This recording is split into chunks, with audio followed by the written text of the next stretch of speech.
村里这面墙经常流血，有时晚上还能听到砸墙的声音。节目组蹲守了好几天，砸墙的声音再次传来，循着声音就看到了一位大爷正对着墙做一些奇怪的事情。工作人员壮着胆子上前询问，他却什么都不说。一天，节目组又遇到了他正对着电线杆挥动着拳头，电线杆被打得梆梆叫。这次大爷主动开口，说自己在锻炼身体而已，每天都要对着墙壁打1万多次。打完电线杆呢，他又捡起了一块鹅卵石，做了一套奇怪的动作，接着咔嚓一声，石头就成了2半，身后的一堆碎石也都是他砸碎的。工作人员尝试了一下，差点敲骨折。大爷说自己练拳是非常有用的，只见他梆梆几下就把钉子砸进去了，想吃蒜泥也不用石臼，直接就是一顿梆梆梆，蒜泥就做好了。家人呢都会反对这种自残式的锻炼方式，但他却并不在意，还说因为练拳自己变得更健康，这样自己就有能力接送孙子上下学了。和他一样，下面这个男人也喜欢锻炼拳头，他每天都用手走路，一天要走5000步，还都是走鹅卵石路面。路人看着一脸迷惑，这人的腿是有残疾吗？我都做了5年了，一天不走浑身难受吃下去。不过要论手掌速度，他在厕所安了监控，正对着马桶，看到了让人头皮发麻的一幕。他并不是变态，这样做实属无奈，因为他家的厕所有点怪，晚上等一家人睡着后，厕所就会传来哗啦哗啦的洗手声，打开灯却什么都没有，但肥皂上却残留着奇怪的使用痕迹，地上也经常一片狼藉。你要说是有人的话，窗户都安装了防盗窗，根本不可能有人能进来。这怪异的现象整整持续了半年，搞得一家人精神崩溃，甚至怀疑是被什么不好的东西缠住了，实在没招了，只好在厕所安装了监控。只见有个黑黑的东西在众目睽睽之下从马桶里钻了上来，仔细一看竟然是只大老鼠。难道一直发出怪声的就是它？这老鼠来到地面直奔香皂，咔咔造了几口后开始疯狂破坏，嗨完后顺着马桶又走了。看到这里，大姐突然菊花一紧，说有次半夜上厕所就感觉被什么东西顶了一下，想想都觉得后怕。关键她家住18楼，这老鼠是怎么钻上来的呢？专家解释说，老鼠是会游泳的，而且马桶下水道是 S 型的，老鼠可以很轻松地顺着管道爬上来，要抓它呢也很简单，一张粘鼠板即可。他们围着马桶放了4个，就等老鼠上钩了。没想到这只杰瑞非常聪明，他意识到了不对，左闻闻右看看，犹豫了好久，最终绕过粘鼠板跳了下来。毕竟经历过大风大浪，板子上的美食也不能诱惑他竟然推开了粘鼠板，一个风骚走位又溜回了马桶。大家决定用另一种方法阻止他，在楼下总管道上安装了防回流输水阀，只能朝一个方向打开，老鼠就爬不上来了。这下终于可以安心的拉屎了。这佛像每天在流血，从额头到后背都不断往外渗，这血越渗越多，看着吓人。他们把佛像放在太阳下，用摄像机对着，这血就在众目睽睽之下渗了出来。佛像里面看来有东西啊，用榔头一敲，里面发出的声音更让大家确信，佛像里面绝对装满了东西。佛像是别人送他的，刚开始就额头上有一点点液体，大妈也没多想，顺手就给他洗掉了。但他万万没想到，接下来佛像全身都开始渗血，才明白过来这佛像不对劲。大妈这下彻底慌了神，因为听说佛像流血泪必有大灾，在记者的帮助下找到了木雕师傅。师傅捧着佛像左看右看，也懵了，说从来没见过会流血的雕像，感觉这更像是一种诅咒。这下大妈更慌了，最后实在没办法了，大家找到专家对佛像进行取样检测，结果显示佛像表面有很多细小的孔洞，渗出的粘稠液体其实是树枝，也就是说这佛像就是用一整块松树树枝做成的，而且里面也没有干透，所以才会一直渗出红色的树枝。听到这里，大妈终于松了一口气。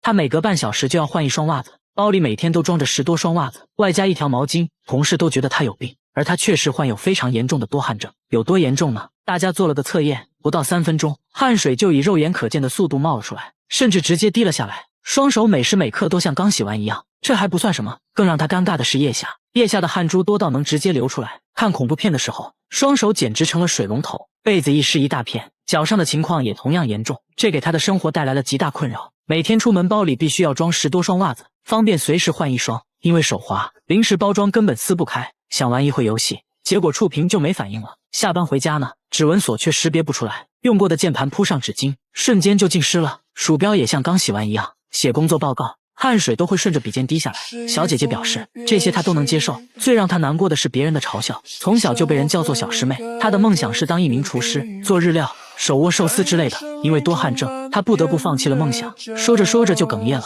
小姐姐也去过很多家医院，都没有找到多汗症的确切原因。最后小姐姐也想开了，既然无法改变现状，那就接受它，接纳不完美的自己。最近还做起了直播，大方展示了自己的多汗症。我觉得小姐姐很值得我们学习，保持乐观的心态最重要。大叔把西瓜供了起来，每天还要给西瓜烧香磕头，甚至还带他去做了 CT。据大叔说，这西瓜成精了，当时买的时候好好的，瓜农也说这瓜保熟，没想到仅仅过了1个晚上，它就长出了嫩芽，生长速度肉眼可见。西瓜表面没有任何腐烂的迹象，嫩芽是硬生生从里面顶出来的。自从西瓜发芽后，他家里还发生了很多神奇的事，感觉身体都变年轻了，认为这些都是西瓜带来的好运。这下好了，大叔更不敢吃了，直接供了起来，每天还要给西瓜磕头。这事很快就在村里传开了，就连种了一辈子西瓜的大爷都是第一次听说这种事，村民议论纷纷，有人就认为西瓜一定是被高人加持过，成精了。为了搞清楚怎么回事，节目组带西瓜来到医院，准备给他照 CT， 反复照了几次，医生说从片子上可以明显看到西瓜内部已经腐烂了，和正常西瓜对比下，这一片黑黑的就是腐烂部位，只要有合适的温度和湿度，种子就有可能在内部发芽，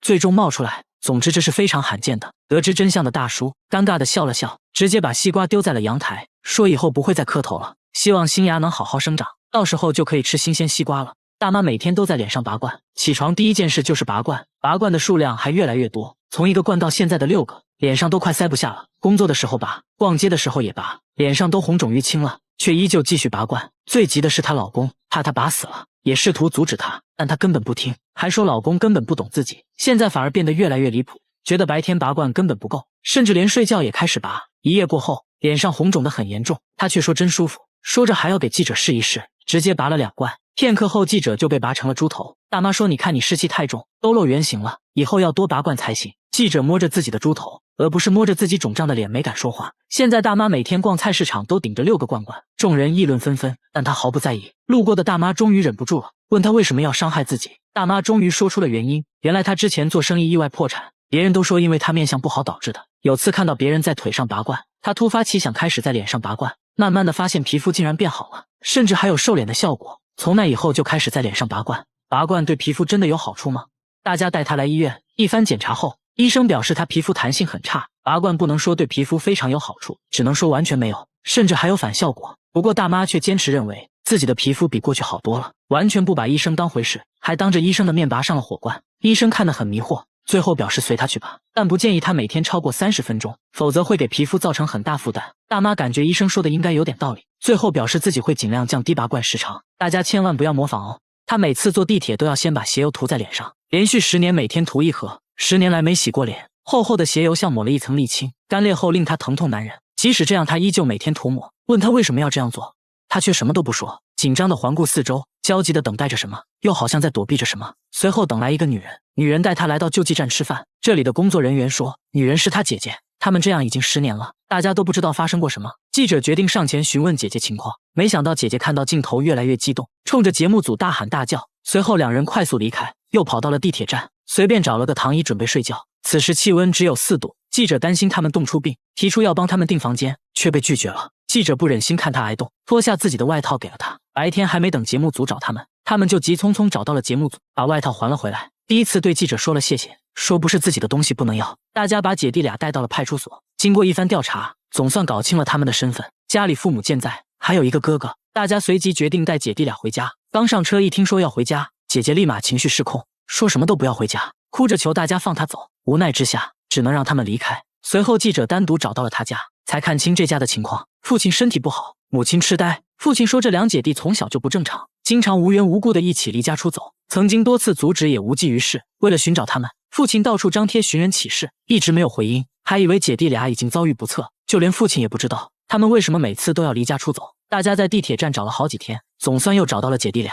至于为啥不愿意回家，姐姐还是没有说。为了拉近彼此距离，记者决定跟他们同吃同住。每次在救济站，弟弟还会主动帮记者打饭，慢慢对记者敞开了心扉。记者顺势提议给他们找个住的地方，姐弟俩也接受了。弟弟的皮肤状况非常严重，甚至已经引起了溃疡。记者建议他先把鞋油洗掉，他犹豫了好久，看起来有所顾忌。经过长时间的劝说，他终于决定洗掉。随着一点点揉搓，大块的鞋油开始脱落，还差点把下水道堵住。从卫生间出来，像是变了一个人，恢复了皮肤应有的光泽。隔天大家带姐弟俩去做了心理咨询，这才知道他为什么涂鞋油。之前有人在地铁看到智力缺陷的他，就开始无缘无故的殴打。有人建议他往脸上涂鞋油，这样就可以唬住别人。他也不知道管不管用，为了保护自己不再被打，就把鞋油涂到了脸上。接着姐姐也说出了不愿回家的真正原因，都是因为家里的那个大哥。大哥脾气暴躁，经常对他拳打脚踢，因为害怕所以才跑。姐弟俩彼此依赖，弟弟担心姐姐独自一人在外不安全，所以会跟着姐姐一起离家出走。经过长时间的沟通，姐弟俩终于放下心理包袱，同意回家。一见面，父亲就把姐弟俩搂入怀中，心疼地抚摸着。大哥也意识到了自己的错误，表示以后不会再打他们了。姐弟俩也向记者保证不会再离家出走。但就在这期节目播出2年后，有观众反馈说，他们好像又离家出走了，在地铁站又见到了脸黑黑的人，不知道是真是假。节目组决定回访，现在2023年，姐弟俩到底过得怎么样了？根据之前的地址来到他家，发现姐弟俩都胖了很多，脸上也干干净净的，精神面貌已远超过去，希望他们的生活永远充满希望。大妈只是穿了件红衣服，所有人都惊恐地看着她，全都是因为她的指甲，她的指甲比你的手还长，足足有12厘米，小拇指却显得格格不入。她说小拇指是专门用来抠鼻屎的。大妈不仅指甲长，头发也很长，甚至都能拖到地板上，即便是邻居在晚上遇到大妈也会被吓到。大家都想不通，她为啥要留这么长的指甲，而且指甲还给她带来了诸多不便。洗头就只能用小拇指挠一挠，打字也只能借助铅笔，剥橘子要用镊子，甚至手套都要先开个洞才可以。她还要花大量时间保养指甲，一瓶指甲油只够用一次，完事还要给指甲戴上保护套，以防折断。出门都要把指甲护在胸前，指甲带来了诸多不便。但为啥要留呢？大妈说自己留指甲都是因为一个梦。原来大妈从小就喜欢打扮，有天她做了个梦，梦中人告诉她，无论发生什么都不能剪指甲和头发，否则就会遭遇不幸。刚开始大妈也没当回事，这不就是个梦吗？但说来也是奇怪，从这之后，每当剪指甲就会心跳加速，剪完指甲就真的会生病，也不知道因为什么原因。后来出于敬畏之心，就开始留指甲了。为了让指甲显得不那么诡异，大妈去做了美甲，画上萌萌的图案，这样就显得可爱多了。大姐生孩子不去医院，却来到了按摩店，让技师疯狂按压肚子，因为这肚子里的东西实在太怪，怀了3天就要生了，这是怎么回事呢？就在3天前，她因为胃痛来医院，没成想却检测出了婴儿的心跳声，原来她并不是胃痛，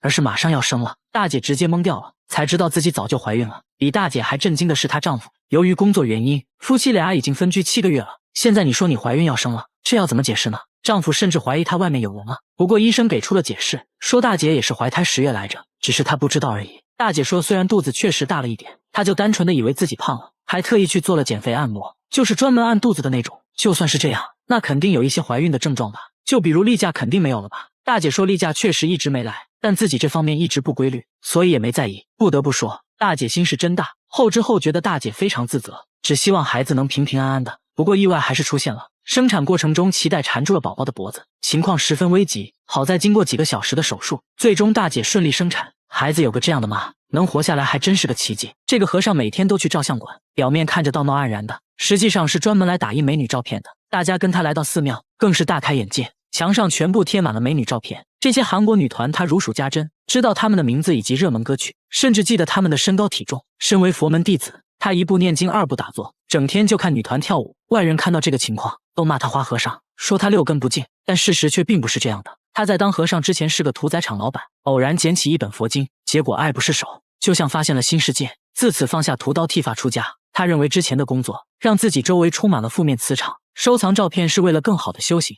此话怎讲？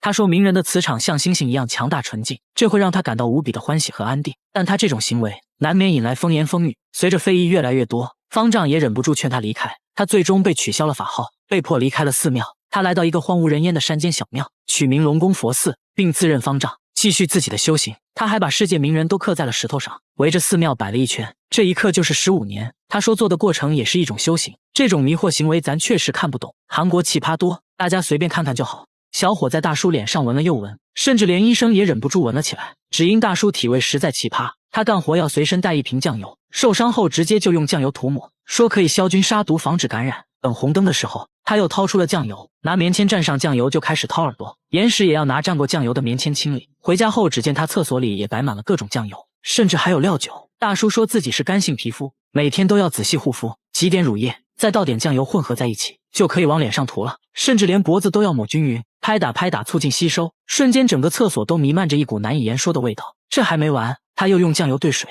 直接拿鼻子喝了起来，说是可以清洁鼻腔。你还别说，这么一套下来，大叔整个人都变得很有精神。大叔还偷偷告诉记者一个护肤秘诀，那就是白天要用生抽，晚上用老抽，这样保湿效果最好。真有这么神奇吗？小伙决定尝试一下，把乳液和酱油混合在一起，按照大叔的手法涂在了脸上。看得出来他很后悔，可奇怪的是，一个用了10年酱油的人却从来不吃酱油，这又是为啥呢？大叔表示自己有糖尿病，所以不能吃太咸，而且糖尿病发作时皮肤都会开裂。小时候看到父亲都是用酱油来涂抹伤口，自己也就学着在伤口上抹酱油，没想到啊，效果还不错，伤口很快就愈合了。从那以后就开始一直使用，但还有一个原因，大叔没有明说，那就是因为自己长期使用酱油，浑身散发出浓烈味道。就是因为这个味道还找到了老伴，老伴非常迷恋这种体味，但大家千万不要模仿哦。最后还有个问题，往身上涂酱油真的没伤害吗？检查发现，大叔的皮肤状况竟比同龄人要好很多。医生说酱油中确实含有很多有益元素，就比如抗氧化剂和乳酸，长期使用的话，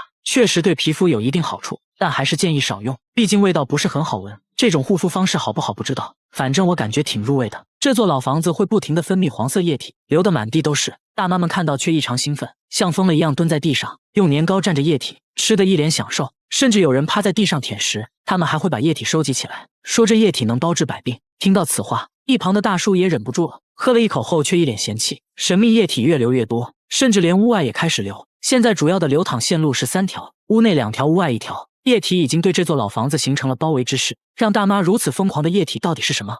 节目组找来专家，用热像仪一测，屋顶的温度竟然高达43度，这就很反常了。接着来到屋顶一探究竟，可以看到密密麻麻液体流淌的痕迹，有些液体都凝固了，屋顶的木板都被浸透了，颜色也变得深沉，不知道液体是否具有腐蚀性。观察了半天，发现所有液体都是从一个缝隙里流出来的。专家壮着胆子把手伸到里面去抠，却抠到了一坨湿哒哒黏糊糊的东西，吓得他赶紧爬了下来。下来仔细一看，这不就是蜂巢吗？里面都是满满的蜂蜜。看到这一情况，在场的所有人都松了一口气。大妈表示，我说怎么吃起来有点甜呢？但为什么满是蜂巢的屋子里却没看见蜜蜂呢？专家表示，可能是由于最近大妈们在屋里上课，环境非常嘈杂，久而久之蜂群不能安稳工作，最后不得已弃巢了。大妈们听到这个消息都很伤感，这么好吃的蜂蜜以后吃不到了可咋办？这猫有个怪癖，连医生都大为震惊，它1日3餐只吃泡菜，而且必须要够辣，饿了就会对着冰箱一直叫，因为冰箱里就有它梦寐以求的辣白菜。主人受不了了，从冰箱拿出了一片泡菜，小白闻了闻，几口就吃完了。看起来一片泡菜根本不够吃，主人又把泡菜和米饭拌在一起，给他做了个泡菜拌饭。但小白很挑剔，只吃了拌饭中的泡菜，1粒米饭都没吃。主人说小白是流浪猫，刚捡回来的时候他什么都不吃，直到拿出泡菜的一刻，他竟然2眼发光，一直叫个不停，才知道这猫喜欢吃泡菜。我们都知道韩国人喜欢吃泡菜，难道韩国的猫也都喜欢吃泡菜吗？随后节目组做了个实验，分别准备了4种食物。现在第一只猫登场了，只见它来回闻了闻，毫不犹豫地选择了猫粮。第二只猫闻了闻泡菜，看起来味道不错呀，然后就选择了旁边的鱼罐头。接着一只3个月大的猫咪上场了，它直接就奔向了猫粮。你看，连3个月大的猫咪都知道猫就应该吃猫粮吗？最后到小白出场了，他都没看一眼猫粮以及鱼罐头，对着泡菜就开始干饭。主人觉得泡菜太辣，吃多了不好，于是把泡菜洗完再给小白吃。结果小白闻了一下，连连后退。小白心想，洗过的泡菜能叫泡菜吗？随后竟离家出走了。等发现他的时候，他正在垃圾堆里吃泡菜，吃得满嘴通红。小白为啥对泡菜这么情有独钟呢？该不会有什么毛病吧？主人带他来到宠物医院，医生听完也大为震惊。一番检查下来，小白身体却很健康，只能说他天赋异禀。不过呢，医生还是建议要少吃泡菜。主人也很听话，回家就给小白做了泡菜味的猫粮，把猫粮和泡菜混合在一起。没想到啊，天生傲骨的小白竟然配合吃了起来。那就希望小白尽快戒掉泡菜，做个正经猫咪吧。他家卧室的墙竟然会不停地流血，即使擦干后还是会不停地往外渗，这血越渗越多，吓得他到处找人帮忙。他们贴了张卫生纸上去，用摄像机对着，亲眼看着这血浸透了纸张。这墙里面看来有东西啊。他本来是个租客，住这里也没几个月，这种情况是2周前开始出现的。开始还以为是脚上破了皮蹭上去的，他也没在意，继续上班。下班就发现红色斑点越来越多，才明白过来不对劲，赶紧找来了房东。房东是个老阿姨，过来左看右看，说房子没问题，这墙里面怎么可能埋了东西吗？说完直接就走了。更蹊跷的是，随着红色液体的出现，他最近也发生了一些怪事。为了搞清楚怎么一回事，在记者的帮助下找到了装修师傅。师傅看了照片也觉得很奇怪，从来没见过这种情况。紧接着他们一起来到了现场，师傅看了半天，然后把手伸到了墙壁底下去抠，一抠就是满手的血，湿哒哒的，越看越不对。师傅决定把墙纸拆开来看看，瞬间一大片红色印记出现，比想象的还要可怕。随着保温板的拆除，整个墙面都浸透着红色液体，看得人心慌。这到底是什么东西？师傅看了半天，终于恍然大悟，原来这是20年前的老装修，里面墙纸的胶水老化，又因为潮湿发霉，所以慢慢变成了红色。至此真相大白，一切都是虚惊一场。